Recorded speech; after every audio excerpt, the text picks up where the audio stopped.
Today's reading is Judges 13 through 15. The spiritual climate in Israel grew colder. Israel was now indifferent to Yahweh and to the idea of being in bondage. They hadn't learned the lesson of keeping themselves from idols, which would inevitably lead them to doing evil and being oppressed by their enemies. This time, God allowed them to be oppressed by the hands of the Philistines for 40 years. However, there was some hope in Israel, for there was a couple that had not turned to idolatry or doing evil. Manoah and his wife were in the minority in Israel, for they had been faithful to the Lord. The angel of the Lord appeared unto Manoah's wife, and though she was barren, she was now to have a son. Furthermore, she was not to drink any wine or strong drink, and not to eat any unclean thing. The demands of Manoah's wife were important.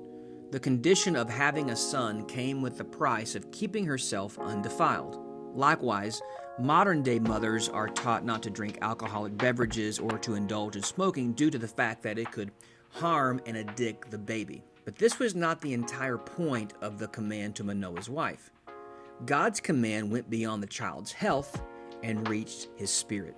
Samson's consecration or Nazirite vow did not begin at his birth, but at his conception.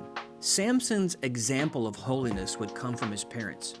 And notice that it would begin before he was even born. Many times, parents try too late to give their children an example of consecration and holiness.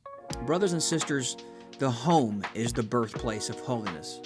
The church isn't to be the only place where they learn of holiness. It's the home that will guide and teach.